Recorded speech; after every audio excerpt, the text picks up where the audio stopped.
In this game, you will be starlight seekers, flying through the sky and sparking with other players.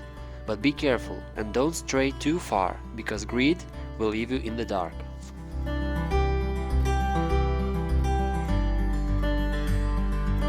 Welcome to my channel called Playboard.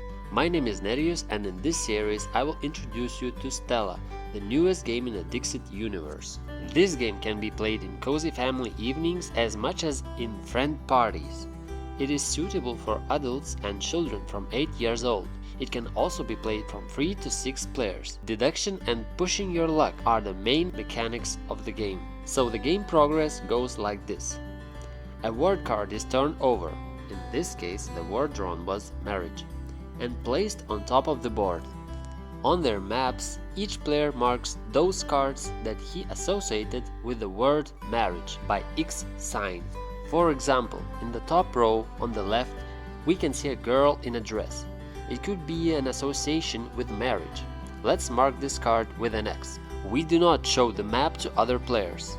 A table covered with the tablecloth could also symbolize a certain celebration. Let's mark this card as well. Clocks with the cuckoos that wake us up to get ready for the celebration.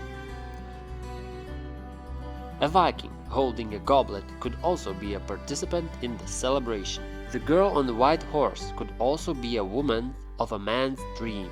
This card clearly depicts a celebration. It will be noted by other players as well. A musician preparing to play would be also appropriate for a celebration. In this case, the green player has already marked quite a few cards. He waits for all the remaining players to mark their cards. After associations are complete, everyone announces how many cards they have associated and marks that number with tokens on the game board. The single highest scorer flips his token to the dark side. This means that this player may lose some of their score at the end of the round, so don't be too greedy when marking cards. Starting with the first player, players point their finger at one of the cards that they associated with the word marriage, and the others say whether they also mark this card on their map.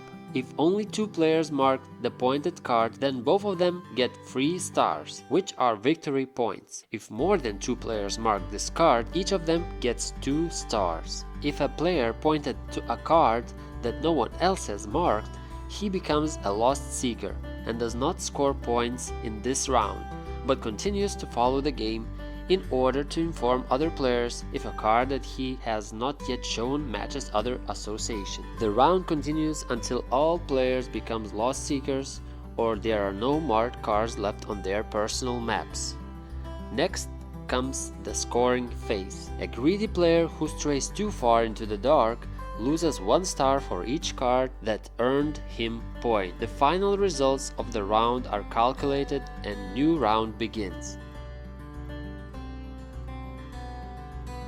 Flip the next round token that tells you to lay out a new line of cards in the specified line. Thus, the game continues for 4 rounds.